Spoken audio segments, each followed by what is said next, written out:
नमस्कार दोस्तों, स्वागत है आप सभी का आपके अपने YouTube channel online study DK में। और आज हम आपके लिए लेकर आए हैं पर्यावरण अध्ययन से संबंधित एक बहुत ही महत्वपूर्ण टॉपिक और उस टॉपिक से संबंधित 60 अति महत्वपूर्ण प्रश्न। जी हाँ, आज का हमारा जो टॉपिक होगा भोजन के घटक, जिसके अंतर्गत प्रोटीन, विटामिन, कार्बोहाइड्रेट, वसा, लिपिड्स ये सभी इसमें आते हैं और इनसे निश्चित रूप से क्वेश्चन जो है ये बनते हैं और पूछे भी जाते हैं। तो चलिए, सारे ही क्वेश्चन आपको इसी एक ही टॉपिक से संबंधित देखने को आज के इस वीडियो में मिलने वाले हैं। तो आइए और स्टार्ट करते हैं और देखते हैं आज के हमारे पर्यावरण अध्ययन से संबंधित भोजन के घटक से संबंधित 60 अति महत्वपूर्ण प्रश्न। तो चलिए स्टार्ट करते हैं और फर्स्ट क्वेश्चन की ओर बढ़ते हैं। फर्स्ट क्वेश्चन हमारा है, मांसपेशियों का निर्माण करने वाली जो प्रोटीन होती है वो कौन सी होती है। 4 विकल्प आपके सामने हैं। इन प्रश्नों के माध्यम से आप अपना टेस्ट भी कंप्लीट कर सकते हैं। तो मांसपेशियों का निर्माण करने वाली प्रोटीन जो होती है साइटोक्रोम, हिस्टोन, एक्टिन, मायोसिन या फिर केसिन, कौन सी प्रोटीन होती है। तो आपने पढ़ा होगा एक्टिन और मायोसिन जो होते हैं ये बैंड्स होते हैं प्रोटीन के और ये मांसपेशियों के संकुचन शीतलन के लिए जिम्मेदार होते हैं। तो मांसपेशियां जो होती है वो इन्हीं की बनी होती है, एक्टिन और मायोसिन। चलिए आगे बढ़ते हैं अगले क्वेश्चन की ओर। गुणसूत्र के निर्माण में न्यूक्लियोप्रोटीन कौन सी प्रोटीन भाग लेती है। मतलब गुणसूत्र निर्माण में कौन सी प्रोटीन भाग लेती है, सीधे सीधे हम उसे न्यूक्लियोप्रोटीन भी कह सकते हैं। तो यहाँ पर गैसिपिन, ग्लाइडिन, हिस्टोन या फिर डी है, कोई नहीं। तो यहाँ पर हमारा सही उत्तर जो होगा वो हो जाता है हिस्टोन प्रोटीन।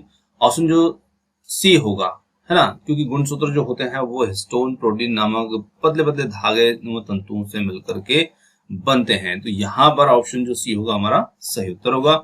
चलिए अगला क्वेश्चन आता है, यहाँ पर प्रोटीन का मुख्य कार्य क्या होता है। ऊर्जा प्रदान करवाना या फिर शरीर निर्माण, मरम्मत में सहायता, सी है आनुवांशिक गुणों को स्थानांतरित करना, डी है कोई नहीं। तो यहाँ पर हम कह सकते हैं कि प्रोटीन जो होता है ये हमारे शरीर की निर्माण और मरम्मत के लिए जिम्मेदार होता है। शरीर का मैकेनिक होता है जो रिपेयरिंग और निर्माण कार्य को करता है। तो यहाँ पर ऑप्शन जो बी होगा हमारा इसमें सही उत्तर होगा। ठीक है, चलिए ऑप्शन बी यहाँ पर सही उत्तर होगा। चलिए बढ़ते हैं अगले क्वेश्चन की ओर। विटामिन सी का रासायनिक नाम, काफी महत्वपूर्ण प्रश्न, कई बार पूछा जा चुका है। एस्कॉर्बिक एसिड जो होता है विटामिन सी का रासायनिक नाम होता है। चलिए बढ़ते हैं अगले क्वेश्चन की ओर। विटामिन सी का सबसे अच्छा स्रोत कौन सा होता है। तो जो आंवला होता है, ये आप जानते ही हैं कि आंवला जो होता है इसमें भरपूर मात्रा में विटामिन सी जो होता है ये, और साथ ही साथ खट्टे फलों में भी पाया जाता है।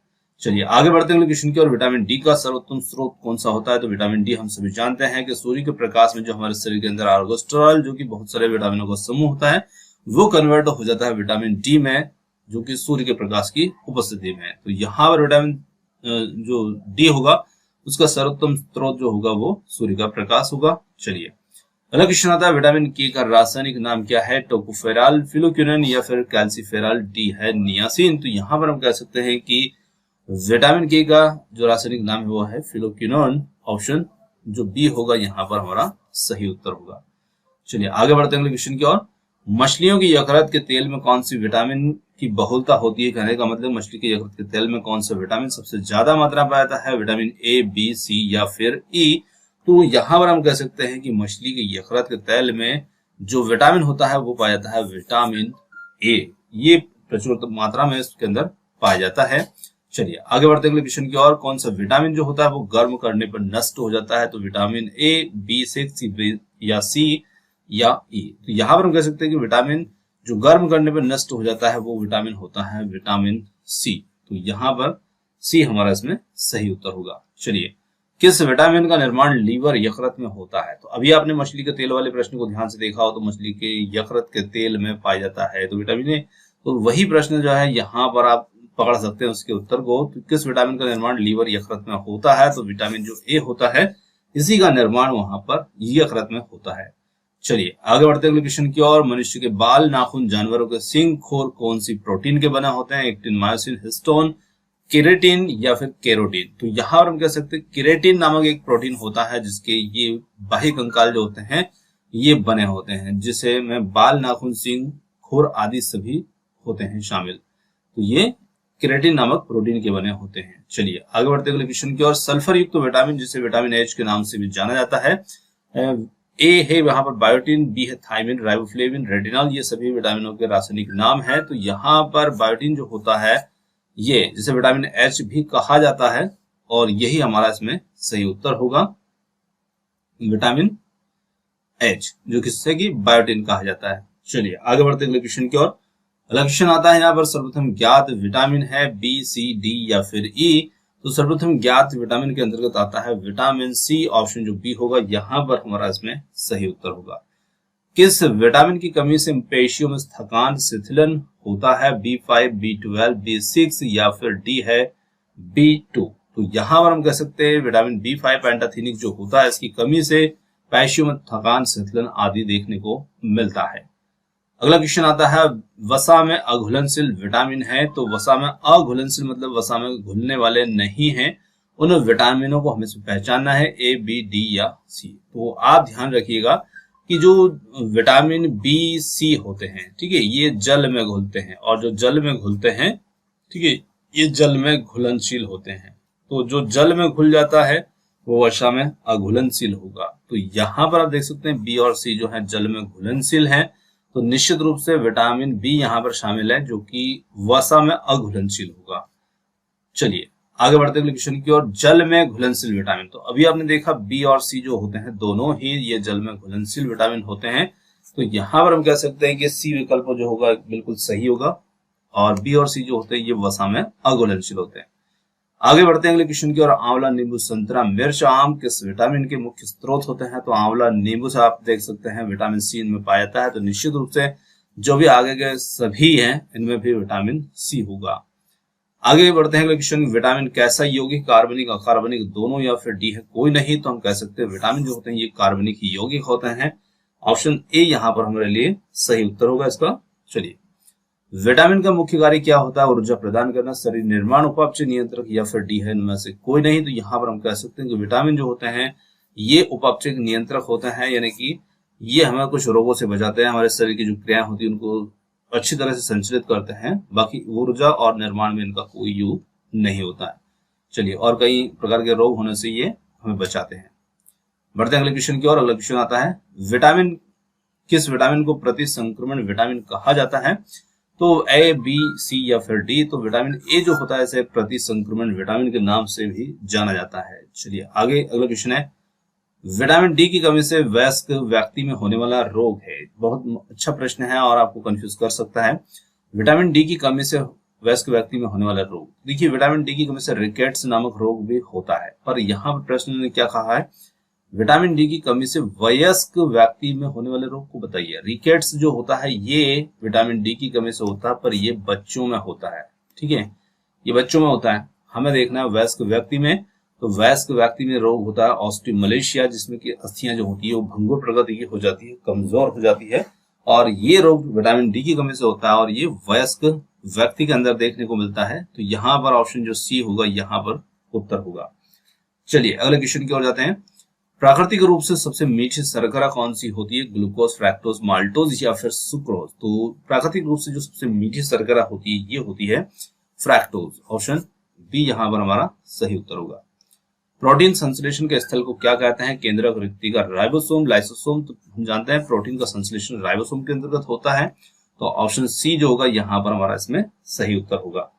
चलिए अगला क्वेश्चन है, प्रोटीन की कमी से होने वाले रोग हैं। तो प्रोटीन की कमी से कौन कौन से रोग होते हैं? Rickets, scurvy, osteomalacia. तो यहाँ पर रिकेट्स विटामिन डी की, ऑस्टियोमलेशिया भी डी की और स्कर्वी विटामिन सी की। तो यहाँ पर एक रोग बचता है आपके लिए। आपको यदि मान लीजिए उत्तर नहीं आता है तो इन बाकी तीन के आप जानते हैं तो उससे भी आप उत्तर बहुत आसानी से निकाल सकते हैं। प्रोटीन की कमी से क्वाशियोरकर और मराश में रोग जो होता है वो रोग होता है। तो ऑप्शन डी यहाँ पर हमारा सही उत्तर हो जाएगा, क्वाशियोरकर। चलिए अगले क्वेश्चन की ओर। जीव द्रव्य में सर्वाधिक मात्रा में पाए जाने वाला कार्बनिक यौगिक होता है H2, प्रोटीन, कार्बोहाइड्रेट या फिर लिपिड्स? तो जीव द्रव्य में सर्वाधिक मात्रा में पाए जाने वाला जो कार्बनिक यौगिक होता है ये होता है इसमें प्रोटीन, ऑप्शन बी। चलिए, लिपिड्स जो होते हैं वसा बने होते हैं अमीनो अम्ल से, वसीय अम्लों के या ग्लिसरॉल या फिर डी है बी और सी दोनों के? तो लिपिड्स या जो वसा होती है ये वसीय अम्ल और ग्लिसरॉल दोनों के ही बने होते हैं। तो यहाँ पर हम कह सकते हैं कि डी वाला विकल्प जिसके अंतर्गत बी और सी दोनों दे रखे हैं यही हमारा इसमें सही उत्तर होगा। अगला क्वेश्चन है, 1 ग्राम वसा से मानव शरीर को कितने कैलोरी ऊर्जा होती है प्राप्त? तो 1 ग्राम वसा से मानव शरीर को 9 कैलोरी ऊर्जा जो होती है ये होती है प्राप्त।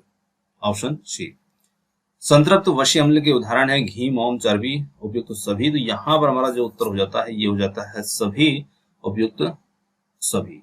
चलिए अगला क्वेश्चन है, कोबाल्ट युक्त विटामिन होता है विटामिन B12, फॉलिक अम्ल B7 या B5। तो हम जानते हैं विटामिन B12 होता है जिसे साइनोकोबलामिन कहा जाता है, और आप इसका नाम ध्यान रखते हैं साइनोकोबलामिन। तो कोबलामिन मतलब कोबाल्ट युक्त विटामिन होता है ये, तो यही हमारा इसमें उत्तर होगा B12। चलिए, एंजाइम जो होते हैं बने होते हैं कार्बोहाइड्रेट, प्रोटीन, वसा या डी है कोई नहीं, तो हम कह सकते हैं एंजाइम जो होते हैं ये सभी प्रोटीन के बने होते हैं, हार्मोन से भी प्रोटीन के बने होते हैं, ठीक है ना। तो यहाँ पर ऑप्शन जो बी होगा हमारा इसमें सही उत्तर हो जाता है। चलिए अगला क्वेश्चन है, मानव शरीर को सर्वाधिक ऊर्जा किससे प्राप्त होती है, वसा, प्रोटीन, विटामिन या कार्बोहाइड्रेट। तो कार्बोहाइड्रेट जो होते हैं ये ऊर्जा के स्रोत होते हैं, और इन्हीं से सबसे ज्यादा मात्रा में ऊर्जा जो होती है हमें प्राप्त होती है। तो यहाँ पर विकल्प डी जो होगा ये बिल्कुल सही उत्तर होगा। कार्बोहाइड्रेट की सर्वाधिक मात्रा किसमें होती है, गेहूं, आलू, बाजरा या फिर चावल। देखिए सभी में कार्बोहाइड्रेट पाया जाता है, पर सबसे ज्यादा मात्रा किसके अंदर होती है, तो वो होती है डी विकल्प जो होगा चावल के अंदर ये होती है। चलिए अगले क्वेश्चन की ओर बढ़ते हैं। अगला क्वेश्चन है, विटामिन शब्द का प्रतिपादन किसने किया, लोनिन हॉपकिंस या फिर कैसिमर फंक या फिर डी है मेक कालम।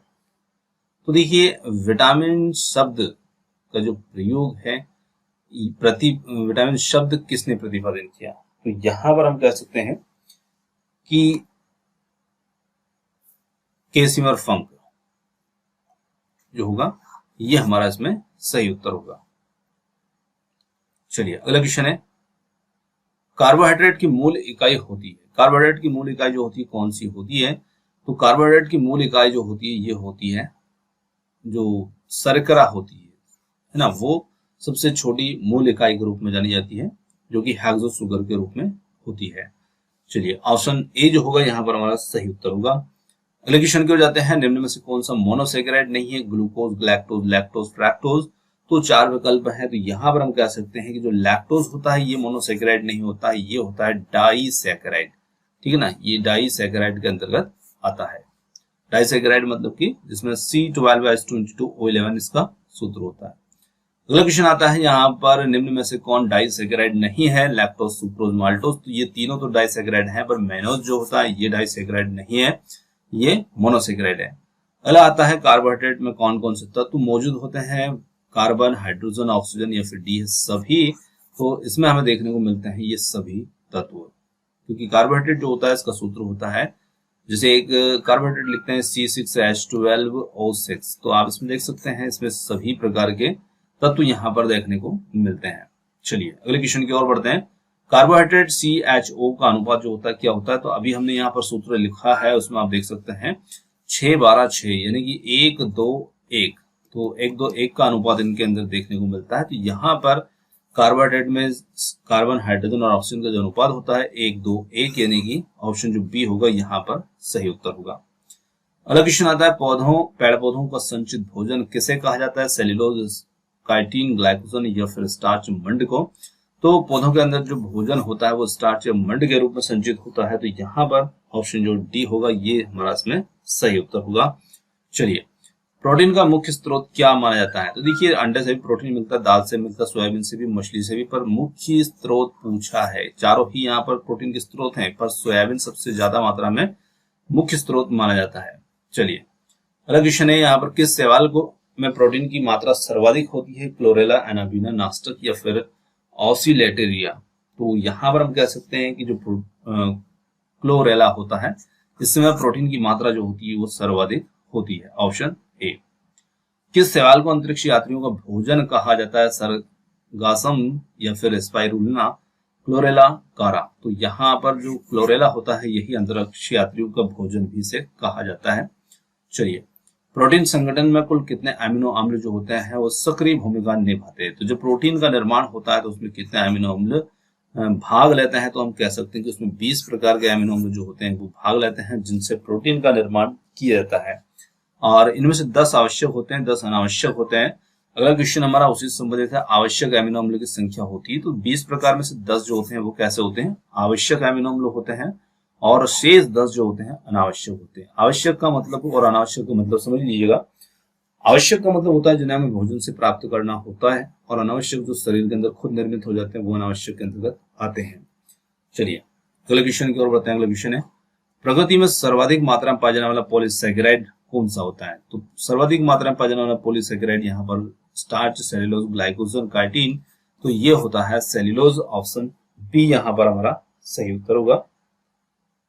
चलिए अगला क्वेश्चन है, विटामिन ए की कमी से होने वाला रोग कौन सा है? जिरफ्थोमेलिया या फिर केरेटोमेलाइशाई या फिर डी है उपरोक्त सभी। तो विटामिन ए जो होता है इसकी कमी से ये सभी रोग देखने को मिलते हैं। ऑप्शन जो डी हो जाएगा यहाँ पर हमारा सही उत्तर। अगला क्वेश्चन है, विटामिन ए स्रोत है गाजर, कॉड लिवर ऑयल या फिर हैलीबट फिश ऑयल या फिर सभी। तो विटामिन ए के सोर्स के अंतर्गत ये सभी आते हैं, गाजर, कॉड लिवर, हैलीबट फिश ऑयल, सभी। चलिए अगला क्वेश्चन आता है, कीटों तथा अन्य आर्थ्रोपोडा के बाह्य कंकाल जो होते हैं बने होते हैं काइटिन, इंसुलिन, ग्लाइकोजन या फिर स्टार्च के। तो यहाँ पर हम कह सकते हैं कि ये काइटिन के बने होते हैं। यहाँ पर कीटों और अन्य आर्थ्रोपोडा के कंकाल की बात हो रही है, आप नाखून, बाल आदि भी मत जाएगा, वो केराटिन है, ये काइटिन है। तो ऑप्शन जो ए होगा यहाँ पर हमारा सही उत्तर होगा। चलिए अगला क्वेश्चन था, जीव जंतुओं का संचित भोजन किसे कहा जाता है? देखिए पौधे जो होते हैं स्टार्च मंडी के रूप में अपना भोजन संचित कर लेते हैं, उसी प्रकार से जीव जंतु भी अपने शरीर के अंदर जो कुछ अतिरिक्त भोजन होता है उसे संचित कर लेते हैं, ऊर्जा जो होती है उसे संचित किया जाता है और वो करते हैं ग्लाइकोजन के रूप में। और ग्लाइकोजन जो होता है इसी को कहा जाता है जंतु स्टार्च। मतलब जैसे पौधे स्टार्च में करते हैं वैसे जंतु भी ग्लाइकोजन के रूप में भोजन को इकट्ठा कर लेते हैं।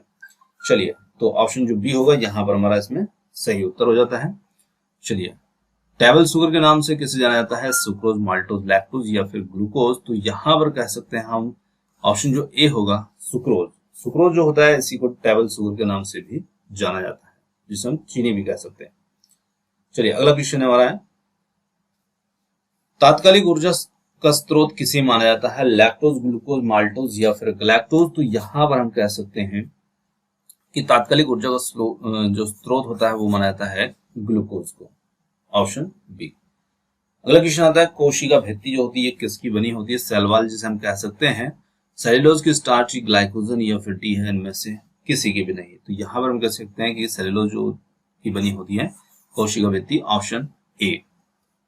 चलिए अगला क्वेश्चन आता है, निम्न में से एक हेक्सोज शर्करा का उदाहरण नहीं है? ग्लूकोज, लैक्टोज, फ्रैक्टोज और डीऑक्सीराइबोस शुगर। देखिए डीऑक्सीराइबोस शुगर जो होती है एक पेंटोज शुगर होती है और हमसे पूछा है हेक्सोज। हेक्सोज मतलब जिसमें 6 कार्बन हो, इसमें 5 कार्बन होता है और ये जो होती है डीऑक्सी डीएनए के अंतर्गत पाई जाती है। तो यहाँ पर ऑप्शन जो डी होगा यही हमारा इसमें उत्तर होगा।